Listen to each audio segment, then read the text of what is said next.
নগাঁও জিলাৰ কামপুৰৰ কুম্ভীডুবি ক্ৰীড়া সন্থাৰ উদ্যোগত কুম্ভীডুবি খেলপথাৰত আলফাজুদ্দিন ৰমেজুদ্দিন সোঁৱৰণী নৈশ ফুটবল প্ৰতিযোগিতাৰ চূড়ান্ত খেল বৃহস্পতিবাৰে নিশা অনুষ্ঠিত কৰা হয়।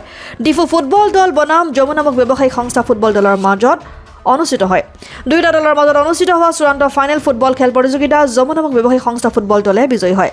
উক্ত ফুটবল খেল প্ৰতিযোগিতাত উপস্থিত চুকুৰ আলী, হৰেণ দে আদিকে ধৰি অঞ্চলটোৰ বহু গণ্যমান্য ব্যক্তি। ফুটবল টুৰ্ণামেণ্টৰ অন্তিমখন আজি ফাইনেল গেম আৰু আজি আমি 1.5 মাহ জোৰা বহুত কষ্টৰ ফলত আজি যিখন ফাইনেল খেলত উপনীত হৈছোঁ, নিশ্চয় আমি আনন্দিত আৰু ৰাইজেও বহুত আনন্দ পাই আছে।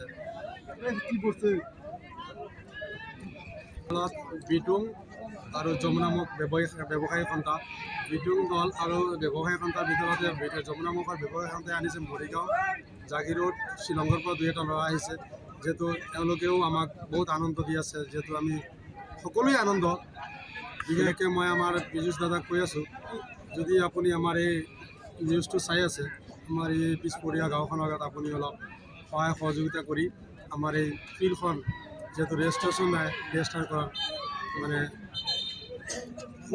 আৰু আমাৰ মুখ্য অতিথি হিচাপত আমি আমাৰ মহম্মদ চুকুৰ আলী ডাঙৰীয়াক আমি ধুবুৰীৰ পৰা আমন্ত্ৰণ কৰি আমাৰ ফিল্ডত আনিছোঁ। কামপুৰৰ পৰা গুলজাৰ হুছেইনৰ ৰিপৰ্ট, অসম আদিত্য।